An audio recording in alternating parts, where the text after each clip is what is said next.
नमस्कार दोस्तों। मैं डॉक्टर रविंद्र सिंह। जैसा कि मैंने पिछले वीडियो में आपसे वादा किया था कि मैं फिर मिलूँगा, आज मैं फिर आया हूँ आपसे मिलने समाजशास्त्र की एक नए विषय वस्तु को लेकर। दोस्तों, आज मैं आपसे समाजशास्त्र में चर्चित एक अवधारणा नगरीकरण के बारे में बात करने आज आपसे आया हूँ। दोस्तों, नगरीकरण के बारे में चर्चा करने से पहले मेरा मानना है कि आपको नगर और नगरवाद के बारे में स्पष्ट जानकारी रहनी चाहिए, तभी आप नगरीकरण को समझ पाएंगे। क्योंकि मैंने आपको पहले वीडियो में एक बार कहा था आपसे कि समाजशास्त्र में बहुत सारे शब्द ऐसे हैं जो समाजशास्त्र के छात्र भी प्रयोग करते हैं और जिनका समाजशास्त्र से दूर दूर का रिश्ता नहीं, वो भी प्रयोग करते हैं, इसलिए बड़ा कन्फ्यूजन होता है। इसलिए आप पहले नगर और नगरवाद को समझ लें तो फिर आगे बात हो। दोस्तों, नगर की शुरुआत या नगरीकरण की चर्चा करीब करीब सभी सामाजिक विज्ञानों में होती है, उस विषय के विद्वानों के द्वारा। और यही कारण है कि नगर के बारे में, नगरीकरण के बारे में कोई एक सर्वमान्य परिभाषा, यूनिवर्सली एक्सेप्टेड परिभाषा नहीं आ पाई है। और इन्हीं उधेड़-बुन की स्थिति को देखते हुए ही तो टीजी मक्की ने कहा कि एक नगरीकरण एक ऐसा बैलून है जिसमें सभी समाज वैज्ञानिक अपना अपना अर्थ भरते हैं। खैर दोस्तों, नगरीकरण की शुरुआत की प्रक्रिया या नगर की शुरुआत की उत्पत्ति आमतौर पे धातु युग से मानी जाती है। जब आग का खोज हुआ, कृषि का एक जगह लोग बसने लगे, कृषि की खेती की जानकारी हो गई और फिर धीरे धीरे वो नगर में कन्वर्ट होते गया। और आधुनिक नगरीकरण की प्रक्रिया तो आमतौर पे इंग्लैंड में होने वाली औद्योगिक क्रांति को माना जाता है कि उसके बाद ही नगरीकरण का आधुनिक रूप हमारे सामने आया। गांव और नगर के बारे में चर्चा करने के लिए सोरोकिन और जिमरमैन ने एक अध्ययन भी किया जो बड़ा चर्चित है। और फिर उन्होंने कहा कि दोनों एक दूसरे से एकदम विपरीत ध्रुव है, जिसको रूरल अर्बन डायकोटोमी कहा जाता है। और फिर उन लोगों ने कहा कि गांव का जो जीवन होता वो एक तालाब के ठहरे हुए पानी के समान होता। कहने का मतलब कि गांव का जीवन शांत होता, गतिशीलता की संभावना नहीं होती, बहुत ज़्यादा उथल पुथल नहीं होता। लेकिन नगर के बारे में होगा कि नगरीय जीवन एक केतली के उबलते हुए पानी की तरह होता, जिसमें बहुत ज़्यादा उथल पुथल होती, गतिशीलता की बहुत संभावना होती। कहने का मतलब भागम भाग रहती। और दोनों दो विपरीत ध्रुव पे है। हालांकि अगर हम भारतीय सामाजिक परिप्रेक्ष्य से बात करें तो भारत में तो ये कहा जाता है कि नगरवासियों की जड़ें गांव में बसती है। जकारिया यानी केसी जकारिया ने तो कहा भी कि भारत में एक चक्रीय देशांतरण होता।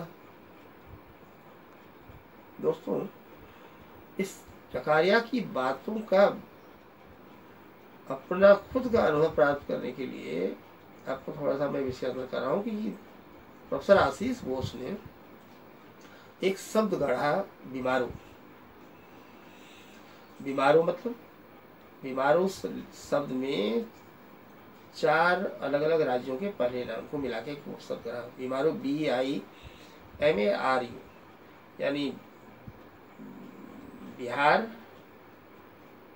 मध्य प्रदेश, राजस्थान और उत्तर प्रदेश की पिछड़ेपन को बताने के लिए उन्होंने बीमारू शब्द गाढ़ा और जकारिया के चक्रीय देशांतरण की बात का प्रत्यक्ष प्रमाण की अगर आपको चाहिए तो आप इन उत्तर भारत के इन चारों राज्यों की पट्टी से गुजरने वाली आप रेलगाड़ी के सामान्य बोगी में यात्रा करके देख लें, आपको पता चल जाएगा कि मौसमी चक्रीय देशांतरण गांव और नगरों के बीच में किस प्रकार होता है और कितना होता है। तो खैर ऐसा अनंत ने भी कहा कि भारत में तो नगरों के मोहल्लों का निर्माण जाति और धर्म के आधार पर होता या हुआ है। खैर दोस्तों, नगर यूं ही अचानक विकसित या बृहद रूप में नहीं आ जाते, इसका भी एक उद्विकासीय क्रम होता और उस उद्विकासीय क्रम में सबसे पहले हैमलेट को रखा जाता। हैमलेट कहते हैं वैसा मानवीय बसावट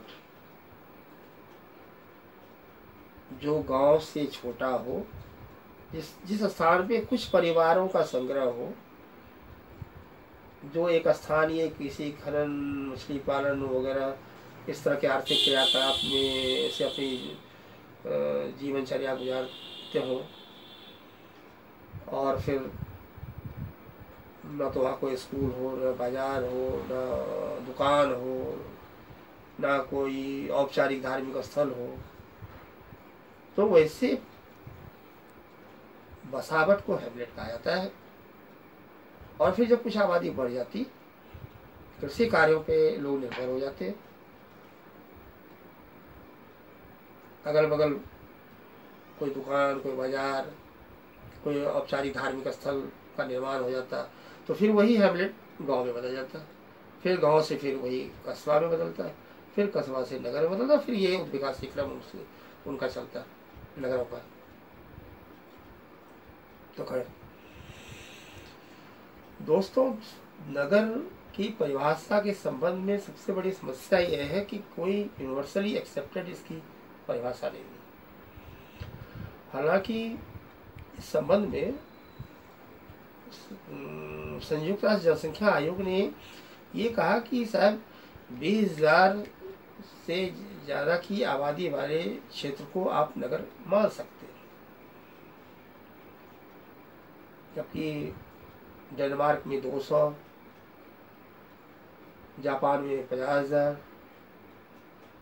चाइना में 1 लाख की आबादी वाले क्षेत्र को नगर माना जाता है। और अगर हम अपने भारतीय समाज के बारे में, भारत के परिप्रेक्ष्य में बात करें तो भारत में 1951 की जनगणना में उस भौगोलिक क्षेत्र को नगर माना गया जहां 5,000 की आबादी जनसंख्या कम से कम हो। हालांकि 1961 में जब फिर, क्योंकि भारत में हर 10 वर्ष में जनगणना होती, तो 1961 में 1961 की जनगणना में श्रम कार्य को ज़्यादा महत्व दिया गया, जो कि अब भी जारी है। अभी हाल फिलहाल 2011 की जनगणना की बात करें या जो चला आ रहा है हमारे यहाँ, तो भारत में नगर कहलाने के लिए किसी भी भौगोलिक क्षेत्र के कुछ शर्तें हैं। वो क्या? वो है कि वो उस भौगोलिक क्षेत्र में कम से कम 5,000 की आबादी हो।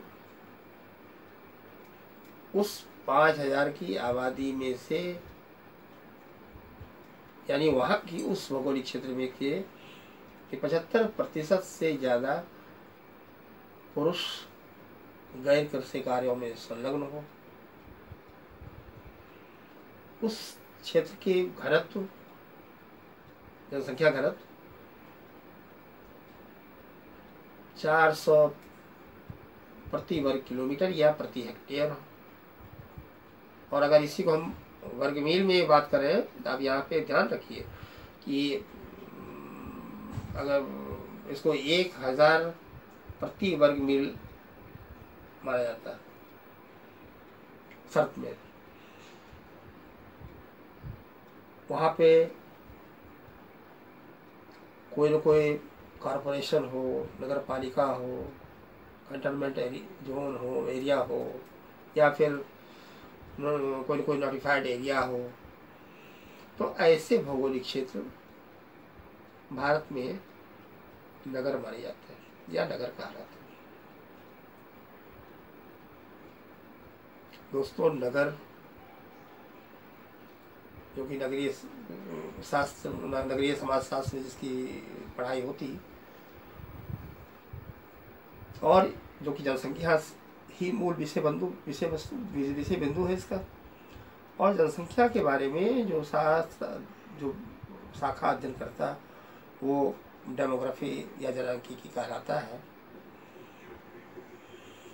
दोस्तों, जनसंख्या के जनांकीकी के लिए समाजशास्त्र में एमएल डर्कहाइम ने एक सोशल मॉर्फोलॉजी के नाम से भी एक अलग शाखा को विकसित किया। और रही बात डेमोग्राफी की, तो डेमोग्राफी के बारे में सबसे पहले 1855 में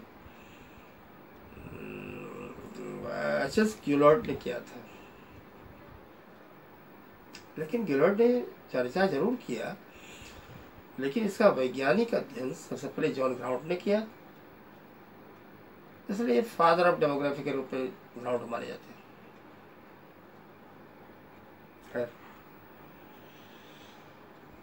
फिर कुछ और समय बीता, और फिर जब जनसंख्या का एकत्रीकरण, जो नगर का निर्माण होने लगा, नगरीकरण की प्रक्रिया होने लगी, तो फिर कोलाहल भी शुरू हो गए, बहुत सारी समस्याएं खड़ी हुई। और फिर इसके लिए एक आधुनिक प्लान चला नगर बसाने के लिए, जिसको गार्डन सिटी प्लान या सिटी ब्यूटिफिकेशन मूवमेंट रूप में आप मान सकते हैं। और इस गार्डन सिटी कॉन्सेप्ट के लिए होवार्ड को श्रेय जाता है, उन्हीं के प्रयास से ये कॉन्सेप्ट चला। और फिर फादर ऑफ गार्डन सिटी के रूप में होवार्ड ही जाने जाते हैं। होवार्ड ने गार्डन सिटी के लिए अपनी पुस्तक जो उन्होंने लिखा कि एक peaceful path of real reform में, उससे कुछ कंडीशन रखी। उन्होंने कहा कि गार्डन सिटी के कहें कि वैसी भूमि, वैसी भौगोलिक क्षेत्र जिसमें व्यक्ति विशेष का स्वामित्व नहीं, एक समुदाय का स्वामित्व होगा, और उसकी मुख्य रूप से उसकी आबादी 30,000 होगी, एक आदर्श गार्डन सिटी बनने के लिए। और फिर उसके चारों तरफ एक नेचुरल वार के रूप में ग्रीन बेल्ट हो। तो खैर दोस्तों,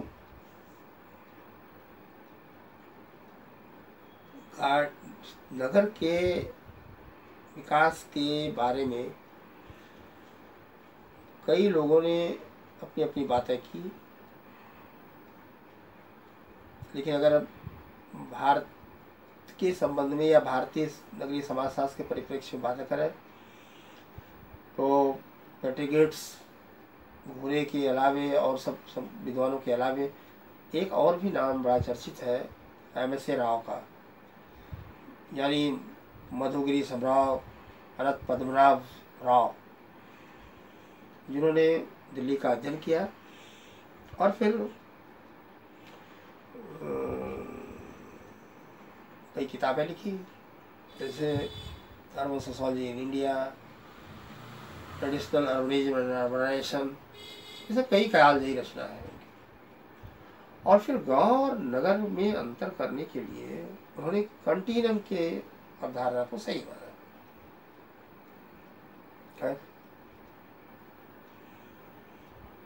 दोस्तों, नगरों के बंटवारा, नगरों के जब क्लासिफिकेशन वर्गीकरण होंगे तो कई लोग और भी इस पे बात की। मैक्स वेबर ने भी बातें की। मैक्स वेबर ने भी अपनी पुस्तक द सिटी में 2 प्रकार के नगर बताए, एक पैट्रिशियन और दूसरा प्लेबियन। पैट्रिशियन वैसे नगर कहा कि जहाँ की ज़्यादातर आबादी आर्थिक रूप से संपन्न हो, शक्ति संपन्न हो, यानी खुशहाल हो। आप इसको आप लीजर क्लास ये भी कह सकते हैं कि जहाँ पे लीजर क्लास वाले लोग रहते हों। और दूसरा प्लेबियन जहाँ पे कमज़ोर लोग, आर्थिक रूप से कमज़ोर लोग, शक्तिहीन लोग, या पढ़िए कि वैसे लोग रहते हों जहाँ पे जो दैनिक जीवन की आवश्यकता से जूझ रहे हों। तो खैर इसकी व्यवस्थित और भी लोगों ने अपने अपने ढंग से अपनी बातें की कि दरअसल कि नगरों का निर्माण किसी की शुरुआती फेज में तो आमतौर पे एक सेंट्रीफ्यूगल फोर्स के रूप में काम करता है। फिर जब नगरों का धीरे धीरे विकास होने लगता है तो फिर वो सेंट्रीफ्यूगल फोर्सेस उसमें काम करने लगती है। और फिर जैसे इससे किसी नगर का निर्माण होता है, दोस्तों एक चीज आपको याद रखनी चाहिए कि नगर का निर्माण, नगर का विस्तार एक आर्थिक संपन्नता का परिचय माना जाता है। हालांकि भारत के संबंध में ये नहीं लागू होती हर समय, क्योंकि नगरों में जनसंख्या का घनत्व का बढ़ना एक ये ग्रामीण गरीबी का परिचायक भी है कि वहाँ से लोग देशांतरण अपनी रोजी रोटी के लिए करते हैं। लोगों का एक जगह से दूसरा जगह जाना ही तो माइग्रेशन है। और फिर माइग्रेशन के लिए भी आपको ध्यान रखना चाहिए कि इसमें भी दो फैक्टर काम करते हैं। एक को कहा जाता है पुल फैक्टर यानी आकर्षक कारण, और दूसरा पुश फैक्टर यानी प्रत्याकर्षक कारण। पुल फैक्टर का मतलब होता है कि कोई ऐसा कारण जो किसी को अपनी ओर आकर्षित करता हो, ऐसे कारण को पुल फैक्टर कहा जाता है। जैसे कहीं शिक्षा की अच्छी व्यवस्था होना, रोजगार के अवसर होना, एक खुशहाल सामाजिक ताना बाना होना। तो जब ऐसी परिस्थिति होती तो लोग वहाँ जाने के लिए आकर्षित होते। तो ऐसे फैक्टर पुल फैक्टर कहा जाता है। और पुश फैक्टर यानी वैसा कारण जो उस स्थान विशेष को छोड़ने के लिए आपको मजबूर करे। जैसे उस भौगोलिक क्षेत्र में जहाँ पे आप रह रहे हैं वहाँ बीमारी फैल जाए, बाढ़ आ जाए, और भी तमाम सामाजिक, सांस्कृतिक, राजनीतिक, धार्मिक कुछ भी ऐसा कारण जो आपको उस जगह छोड़ने के लिए मजबूर करे। तो ऐसे कारण को पुश फैक्टर कहा जाता है। दोस्तों, नगरों का निर्माण को एक पूरे विश्व में आमतौर पे एक दो मॉडल पे काम करते हैं मुख्य रूप से। एक ब्रेकडाउन मॉडल, जिसको हिंदी में विघटन मॉडल भी कहा जाता है। इसके अंतर्गत ये माना जाता है कि साहब जो अभी है नगरीकरण की प्रक्रिया के दौरान, नगरीकरण की प्रक्रिया के बाद वो समाज बदल जाएगा, फिर एक नया आधुनिक समाज का निर्माण होगा। इस तरह से फिर नगरीकरण की प्रक्रिया काम करती है। इस विचारधारा को ज्यादातर शिकागो स्कूल वाले मानते हैं। जैसे Louis Wirth, Robert Park, Ernest Burgess आदि नाम आप ले सकते हैं। और दूसरा जो मॉडल जो कोई सिमुलेशन मॉडल कहा जाता है, सिमुलेशन मॉडल यानी अनुकरण यानी कृत्रिम मॉडल, एक ऐसी नगरीकरण की प्रक्रिया के मॉडल जो न तो अपनी पुरानी परंपरा को छोड़ रही हो, और नगरी नया सीख रही है, सीखना भी चाह रही है। यानी आप ऐसा कह सकते हैं कि एक साथ दो सांस्कृतिक मूल्यों को जो जी रहे हैं।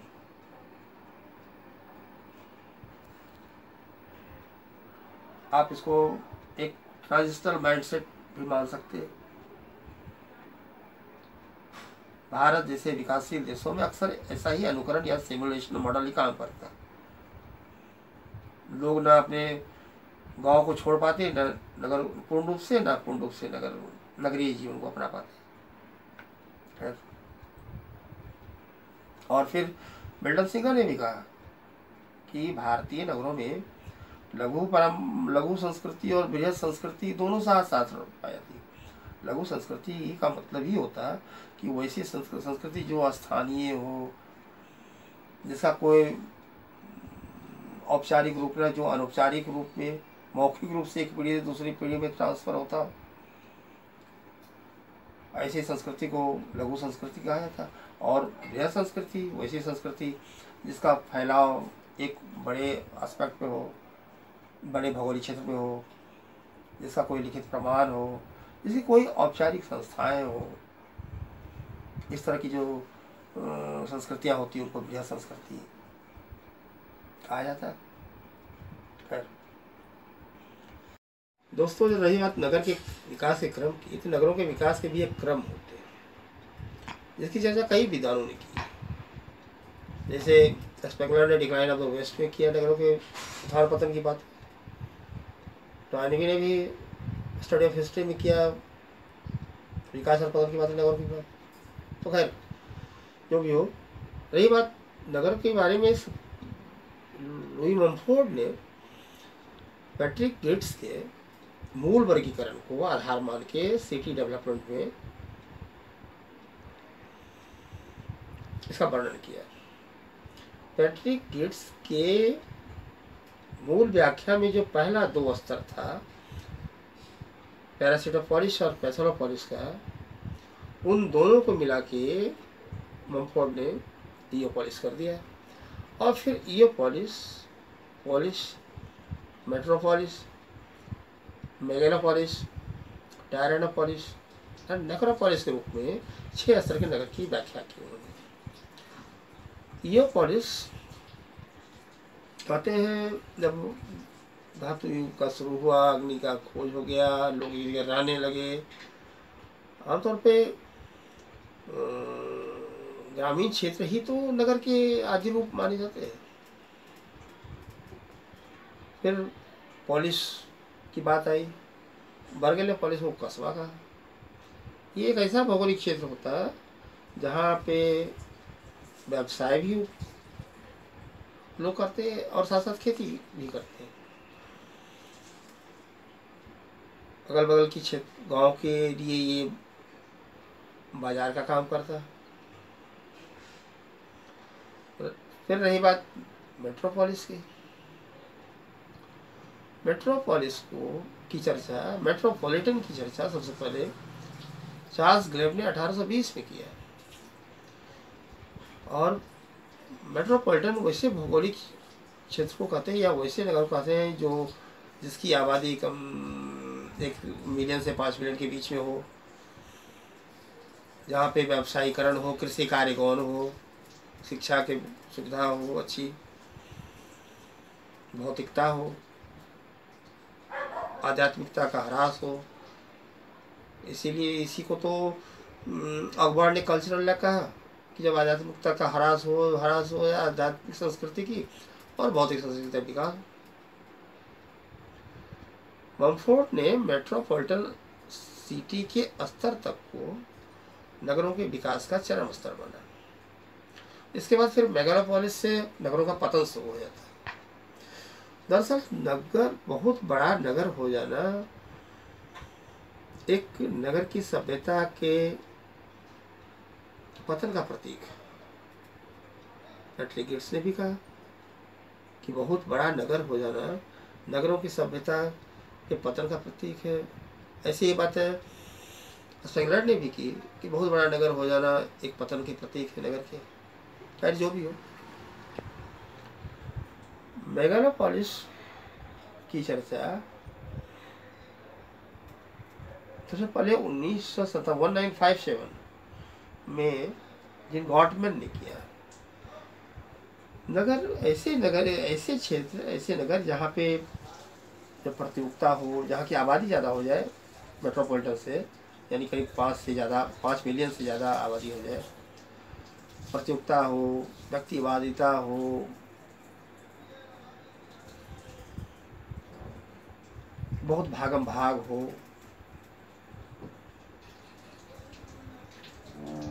संघर्ष भी हो, तो ऐसे नगर को, ऐसे भौगोलिक क्षेत्र को मेगालोपोलिस कहते हैं। भारत का खासकर मेगालोपोलिस की रचना होती एक या दो या एक से अधिक कन्वर्सेशन के मिलने से।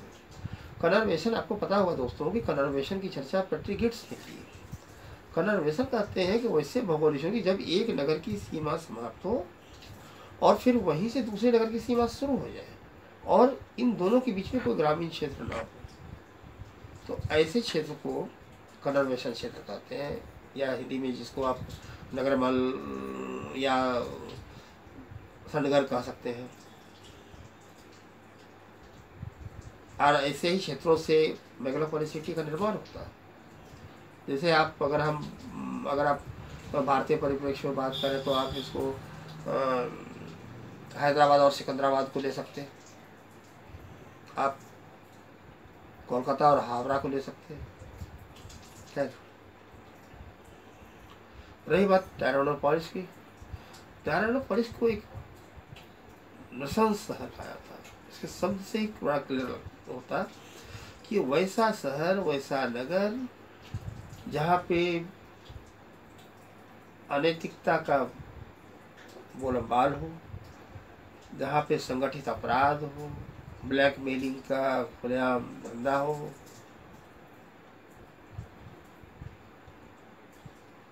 बुर्जुआओं के सहयोग से एक तानाशाही व्यवस्था हो,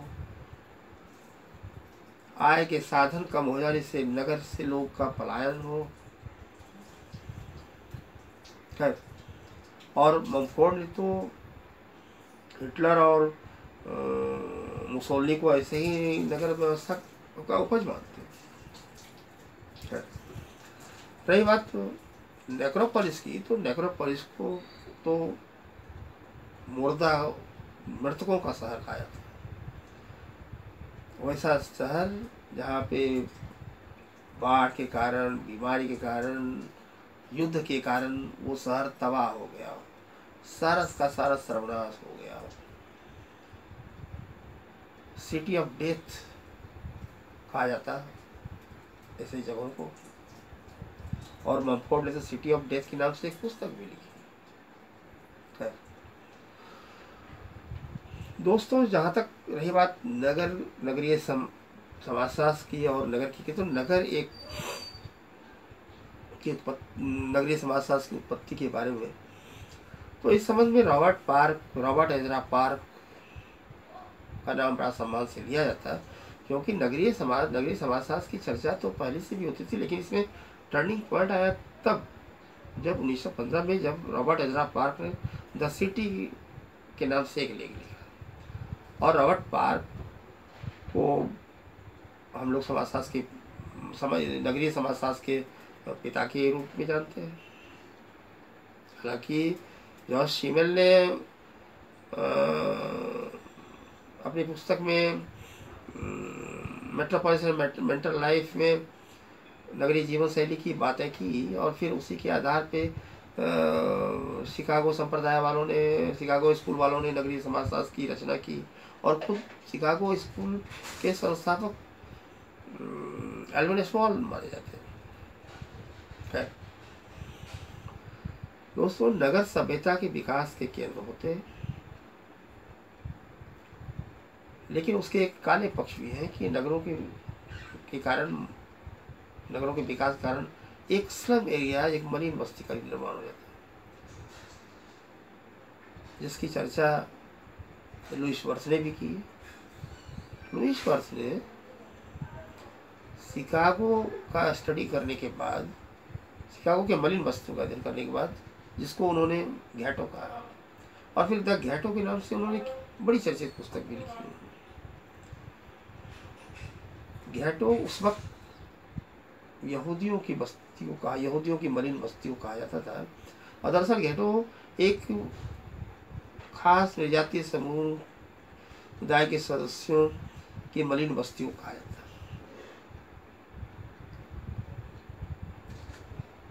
एंडरसन ने भी होमो की चर्चा की। दोस्तों, नगर को सभ्यता के विकास का केंद्र कहा जाता है। आपको यहाँ समाजशास्त्री शब्दावली के परिप्रेक्ष्य में के लिहाज से आपको सभ्यता का मतलब ये होता है, समझना चाहिए कि सभ्यता को लोगों ने अपने भौतिक जीवन की सुख सुविधा के लिए जो भी उपलब्धि प्राप्त की, जीवन को बेहतर बनाने के जो भी तरीके खोजे, जो भी आविष्कार की, वो सारी की सारी चीजें सभ्यता कहलाती है। सभ्यता संस्कृति का एक भौतिक पक्ष है। सभ्यता तुलनात्मक माना जाता है। मकीवर की लाइन आपको याद रखनी चाहिए, बड़ी अच्छी लाइन है उनकी इस संबंध में कि संस्कृति वह है जो हम हैं और सभ्यता वह है जो हमारे पास है। दोस्तों, रही बात नगरीकरण की, तो नगरीकरण के बारे में लुईस वर्थ का नाम बड़ा सम्मान के साथ जुड़ा है।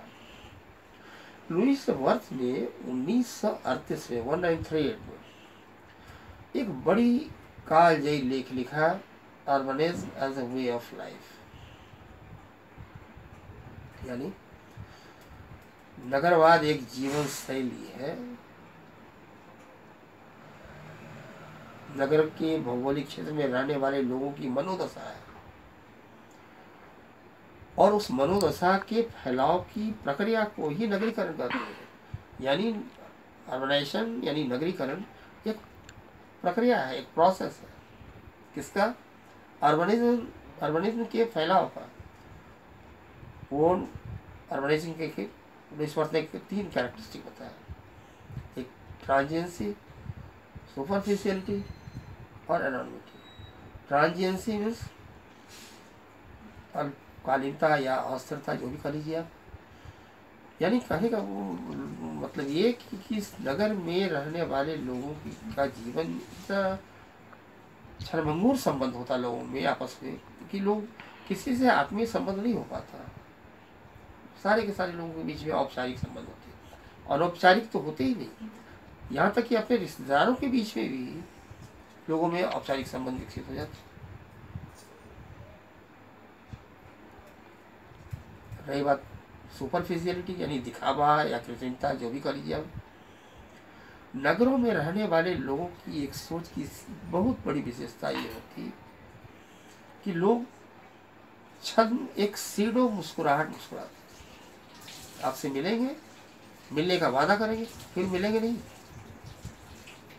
लेकिन उनके हाव भाव का प्रकटीकरण ऐसा हो कि हम आपको बहुत चाह रहे हैं, लेकिन वो चाहते होते नहीं है। मैंने एकदम एक अनौपचारिक संबंध का कहीं बोलबाला नहीं होता, केवल औपचारिक संबंध होते। हर सुख दुख में भी केवल एक अपनापन का नाटक करते।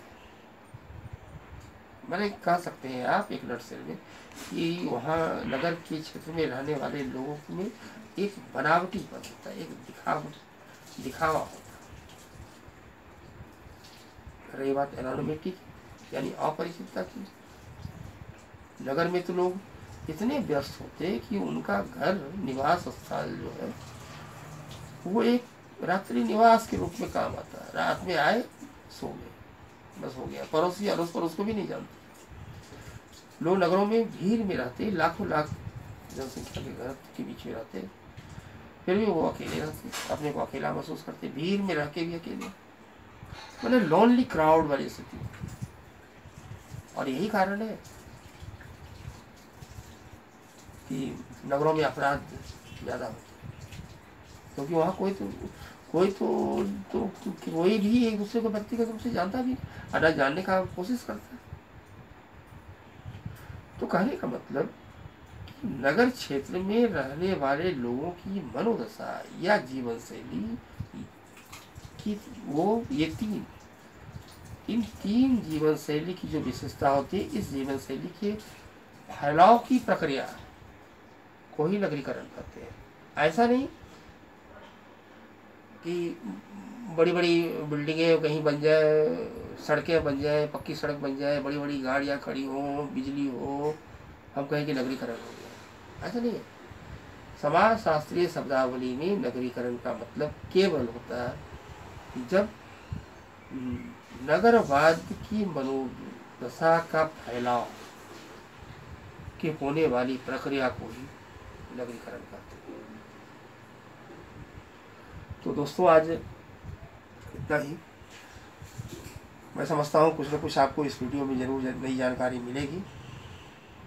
आपको अगर ये अच्छा लगे तो आप इसको बार बार देखिए और लोगों को मोटिवेट करने के लिए भी और देखने के लिए मोटिवेट भी करें। आज फिर मैं वादा कर रहा हूँ कि मैं फिर अगले वीडियो में किसी खास समाजशास्त्रीय विषय वस्तु की मूल अवधारणा को लेके आऊँगा जिसकी जानकारी हर समाजशास्त्र के छात्र को होनी चाहिए।